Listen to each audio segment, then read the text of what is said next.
आज का टॉपिक है एजेंटिक एआई सेटअप के ऊपर कि किस तरह हम अपने सेटअप को इम्प्रूव करते हैं और बेहतर से बेहतर करते हैं ताकि हम अच्छे से अच्छा कोड लिख सकें। मैंने अपनी पिछली वीडियो में गिट वर्क ट्रीज़ और एजेंटिक सेटअप को थोड़ा सा टच किया था। आज मैं उसी टॉपिक को थोड़ा सा मज़ीद एक्सटेंड करूँगा और एक लेयर डीप जाऊँगा।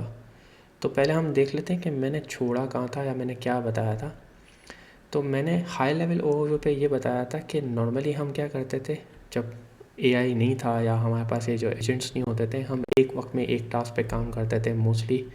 और जिस ज़माने में गिट वर्क ट्रीज़ नहीं थी तो हम ब्रांचेस वगैरह पे काम करते थे। तो वर्क ट्रीज़ ने एटलीस्ट जब मुझे ये पता चला तो मुझे ये पता चला कि यार इसके थ्रू तो हम पैरेलल में काम कर सकते हैं और मल्टीपल एजेंट एक साथ स्टार्ट करते हैं, क्योंकि आपके पास सेम रेपो की मल्टीपल एक तरह से कॉपीज़ आ जाती हैं, वो स्मार्ट कॉपीज़ कहलाती हैं।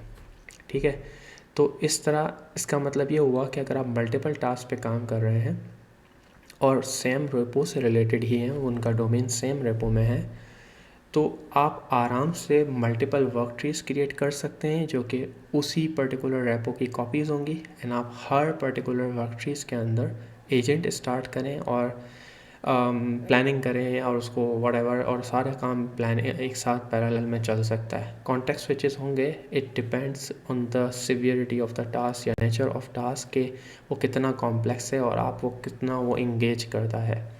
ठीक है, लेकिन बहुत ही जैसे जो नो ब्रेनर टास्क होते हैं जिसमें आपको ज़्यादा दिमाग नहीं लगाना होता, जैसे रिफैक्टरिंग हो गई फॉर एग्जांपल, तो आप उसको एज इट इज़ कर देते हो, या जो कि बहुत क्रेड हो गए या बॉयलर प्लेट व्हाटएवर, तो इस तरह।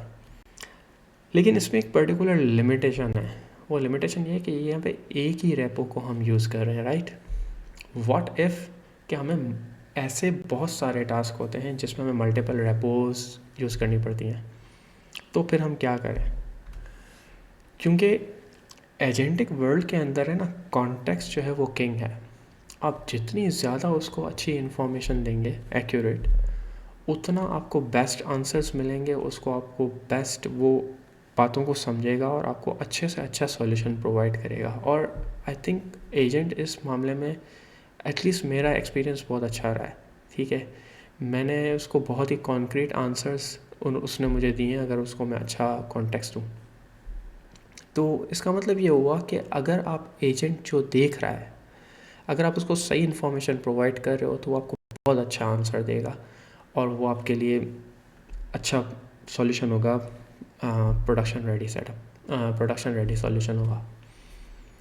अब करंटली क्या है कि हम जब टास्क स्टार्ट करते हैं तो आपने, जैसे मैंने पुरानी वाली वीडियो में बताया कि आपके पास एक रेपो है, अब एजेंट जो है वो सिर्फ बैक एंड रेपो के अंदर काम कर रहा है, उसी को देख रहा है, इसमें नहीं देख रहा, इसको नहीं देख रहा, जबकि टास्क को इन तीनों की इन्फॉर्मेशन चाहिए।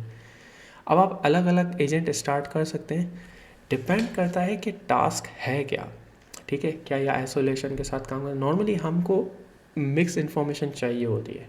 ठीक है, तो इसमें फिर क्या होता है कि एजेंट को कंप्लीट इन्फॉर्मेशन नहीं है और वो फिर सॉल्यूशन पार्शल प्रोवाइड करेगा, क्योंकि अब रेपोज जो है वो उसकी बाउंड्रीज बन गई हैं, अब वो देख नहीं पा रहा है।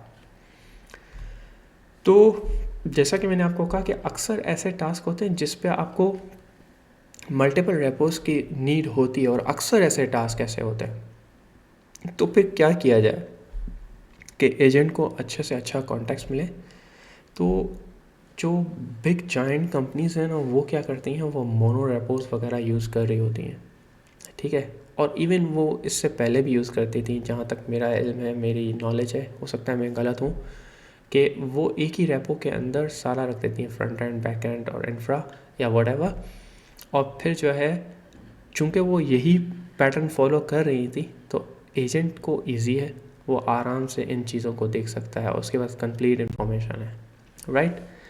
लेकिन ये जो मोनो रेपो पैटर्न है ना, ये हर कोई अफोर्ड नहीं कर सकता। नॉर्मली क्या होता है, अच्छा ये मेरी लिमिटेड नॉलेज है कि ये चीज़ गूगल और ये बिग जाइंट कंपनीज हैं वो यूज़ करते हैं, क्योंकि इसमें बहुत ज़्यादा इन्वेस्टमेंट है। आप जब जब नए नए टेस्ट ऐड करेंगे तो आपको CI/CD पाइपलाइन उतनी स्लो होगी, और तो ये मल्टीपल रेपोज में है, with in the repo modules defined है, फिर भी आप किस तरह स्पीड अप कर सकते हैं, क्योंकि ये एक हिंड्रेंस है जो कि आपको प्रिवेंट कर रही है आपके कोड को शिप होने में फ्रॉम लोकल टू प्रोडक्शन।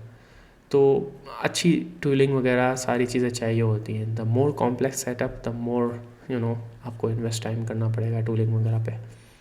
जो टिपिकल सेटअप जो मैंने देखा है वो ये देखा है कि आपके पास मल्टीपल रेपोज होती हैं और डोमेन स्पेसिफिक होती है, सर्विस स्पेसिफिक, और मेजॉरिटी जो small to medium size companies होती हैं वो इस पैटर्न को फॉलो करती हैं, ना कि मोनो रेपो पैटर्न। हो सकता है आने वाले वक्त में, चूँकि एजेंटिक वर्ल्ड अभी बहुत ज़्यादा बूम पे है, हो सकता है वो मोनो रेपो पे शिफ्ट हो।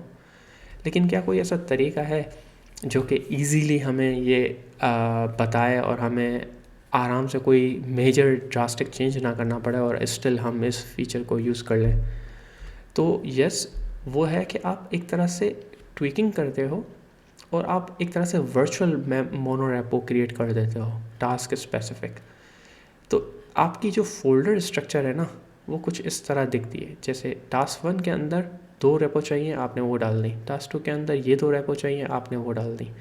एंड आपने क्या किया, आपने टास्क 1 के ऊपर एजेंट स्टार्ट कर दिया। अब एजेंट को दोनों रेपोज की इन्फॉर्मेशन है। अब आप पूरा प्लानिंग मोड स्टार्ट करें एंड क्वेश्चन आंसर सेशन करें एंड देन ज़बरदस्त, जब आप सेटिस्फाइड हैं प्लान से तो आप उसको इम्प्लीमेंट करना शुरू कर दें।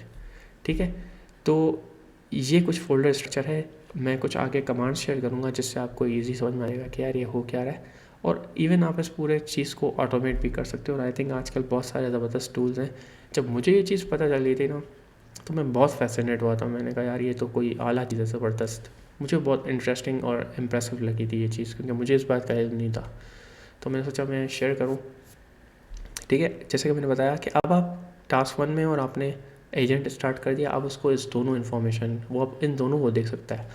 अब जो आप प्लानिंग करेंगे ना तो उसके पास कॉन्ट्रैक्ट की सारी इन्फॉर्मेशन है कि फ्रंट एंड बैक एंड से किस तरह कम्युनिकेट करता है, क्या ऑथराइजेशन पैटर्न है, जो आपने मॉडल क्लासेस यहाँ डिफाइन की हैं उसको पता होगा यार मुझे इसको कहाँ कैसे हैंडल करना है वगैरह वगैरह। यहाँ पे ऑप्शनल है तो वो इस तरह अकॉर्डिंगली फ्रंट एंड पे भी अच्छे से, इवन अगर आप लोग जैसे for example open standards follow करते हैं ओपन एपीआई वगैरह से, तो आप एजेंट को जब बोलेंगे यार ये एपीआई डॉक्यूमेंटेशन है ओपन एपीआई की, आप प्लीज़ इसको रीड कर लो जो कि नया एंड पॉइंट से रिलेटेड है, वो इसको रीड करके और अच्छे से ज़बरदस्त बता देगा।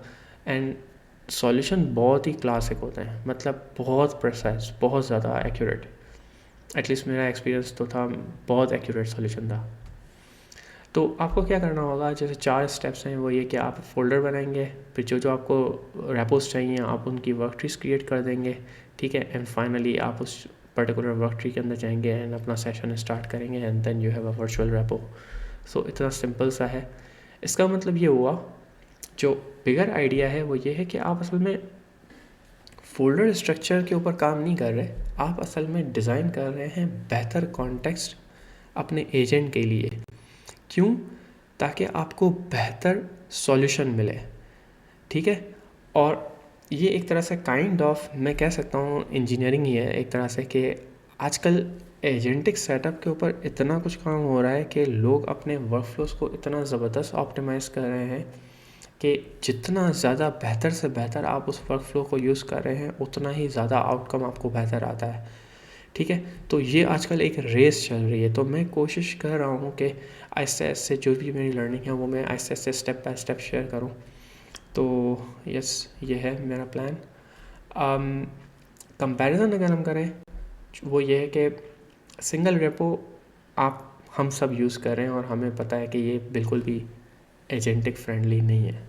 और जो मैंने आपको वर्क ट्री पैटर्न बताया जो कि वर्चुअल मोनो रेपो है, ये एजेंटिक फ्री हो जाएगा जब आप इसको यूज़ करेंगे।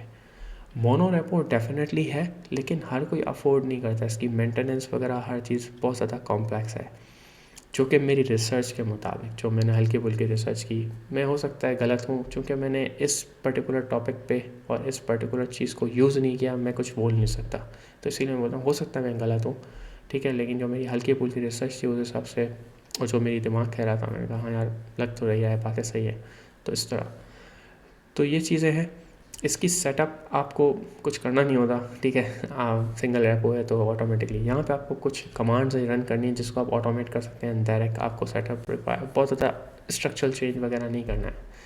तो ये चीज़ें, और इवन अगर आप लेट्स इमेजिन टास्क कर रहे हैं और आपको कभी कभार लगता है कि यार मुझे और भी चीज़ें चाहिए रिसर्च के लिए, जैसे आप कोई लेट्स इमेजिन कोई ऐसे बग में फंस गए हैं इन्वेस्टिगेशन करते करते, आपने बोला यार ये थर्ड पार्टी का बग लगता है, ये मेरे हिसाब से नहीं है, तो आपने उस थर्ड पार्टी की रेपो को क्लोन किया, ठीक है, और आपने उसको अपने ही उसी पर्टिकुलर वर्क ट्री में डाल दिया और बोला अच्छा यार ये चेक करो। या इवन आप एजेंट को चेक बोलेंगे यार मुझे इस पर्टिकुलर डिपेंडेंसी का बग लग रहा है, या क्या चेक करो ये डिपेंडेंसी का इशू तो नहीं है, क्योंकि मैंने अभी recently let's imagine roll out किया है और मैंने ये वर्जन अपग्रेड किया है। तो वो आपको बता सकता है सोर्स कोड रीड करके, और आपको बता सकता है हाँ यार तुमने इस तरह यूज़ किया है और वगैरह वगैरह। तो बहुत ही कोई आला चीज़ लगी मुझे ये चीज़। तो जैसा कि मैंने बताया ये बहुत ही सिंपल सी कुछ कमांड्स हैं जो कि आपको रन करनी होंगी, and then you have a very nice setup जो कि आपको बेस्ट और बेहतर सॉल्यूशन प्रोवाइड करेगा। तो हाँ, मैं आपसे जो मैंने पैरेलल टास्क विद गिटवर्क ट्री जो मैंने पिछली वीडियो शेयर की थी वो भी मैं शेयर कर दूंगा डिस्क्रिप्शन में। अगर आपके पास कोई क्वेश्चंस हों, कोई सजेशंस हों, या आप कोई बेहतरीन जो भी आपका वर्कफ्लो हो आप शेयर कीजिएगा, क्योंकि मैं भी अपनी लर्निंग शेयर करता हूँ, मुझे हो सकता है आपकी लर्निंग से भी सीखने का मौका मिले। Thank you so much, bye.